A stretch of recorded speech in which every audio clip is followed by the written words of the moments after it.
nous sommes à Jérusalem, au Temple. La population se réunit pour fêter la Pâque juive. Aujourd'hui, il y a beaucoup de monde, de plus en plus de monde. En effet, on se demande si le Jésus qui a relevé Lazare d'entre les morts et fait bien d'autres miracles va venir à Jérusalem. Et quand ? Alors, il arrive? Vous croyez qu'il va venir?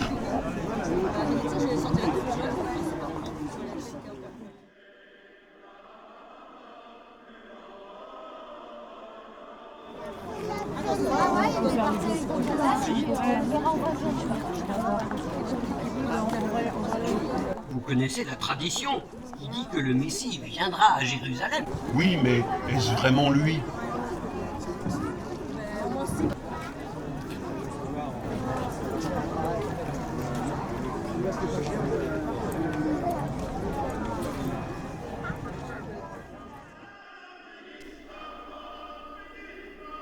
Depuis une esplanade du Temple, à l'extérieur de la ville, hors des remparts donc, on voit un peu au-delà du mont des Oliviers. Jésus marche, entouré de ses disciples et d'une foule. Il se dirige vers le mont des Oliviers. Suivons-le. Oui, il se dirige vers Jérusalem. Il va peut-être encore y faire des miracles.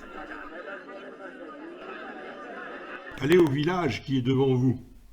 Vous y trouverez une ânesse et un ânon. Amenez-les-moi. Et si quelqu'un vous dit quelque chose, vous répondrez que le Seigneur en a besoin. Il les laissera aller tout de suite. Jésus n'a pas demandé à ce qu'on aille lui chercher un cheval, comme pour un chef suivi de son armée. Il souhaite un âne, comme le roi humble qu'avait annoncé le prophète Zacharie, et même un ânon, et il est suivi par un groupe de fidèles, sans armes. Les disciples font donc ce que Jésus leur a ordonné. Et pourquoi voulez-vous mes ânes? Le Seigneur en a besoin. Tout se déroule donc comme Jésus l'a annoncé, et ils emmenèrent l'ânesse et l'ânon. Jésus choisit de monter sur l'ânon, le petit d'une bête de somme. Il s'assied non pas parce qu'il est fatigué, mais pour adresser un message à la population. Les gens, eux, croient qu'il s'assied sur cet âne comme sur un trône, parce qu'il va être leur prochain roi. Jetons nos vêtements sur l'ânon et faisons monter Jésus dessus. La multitude des disciples, tout joyeux, se met à louer Dieu à pleine voix pour tous les miracles qu'ils ont vus. La plupart des gens étendent leurs vêtements sur le chemin. D'autres coupent des branches aux arbres et les étendent comme on le fait pour un roi triomphant. La foule se presse de plus en plus nombreuse. La nouvelle se chuchote de bouche à oreille, puis de plus en plus fort. Elle est saisie d'une certitude. Oh, moi j'en suis sûr. C'est le prophète, Jésus de Nazareth, de Galilée. Les psaumes nous le disent. Béni soit celui qui vient au nom du Seigneur. Allons au-devant du roi. Hosanna! Hosanna! Béni soit celui qui vient au nom du Seigneur, le roi d'Israël. Certains prennent des branches de palmier et s'avancent vers lui. D'autres aussi étendent leurs vêtements sur le chemin. Les disciples et la foule qui suit Jésus rejoint alors la foule des pèlerins. Hosanna pour le fils de David.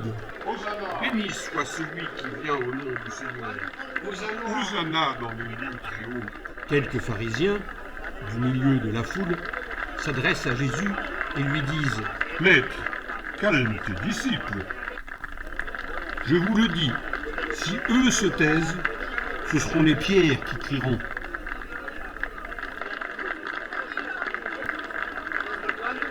Jésus laisse donc la foule l'acclamer. Il ne veut pas la détromper, mais Lui qui sait la suite des événements est triste face aux quiproquos qui se déroulent sous ses yeux. La population et les disciples sont tout à leur joie et pensent acclamer un Messie royal, alors qu'ils ont devant eux un Messie humble, serviteur. Il n'est pas un roi victorieux, mais un agneau qui sera mis à mort. Puis Jésus entre dans le temple.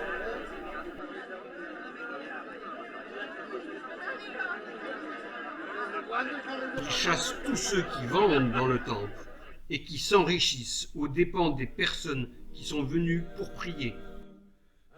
Il annonce ainsi que la rencontre avec Dieu ne se fera plus dans un temple, mais à travers lui, Jésus.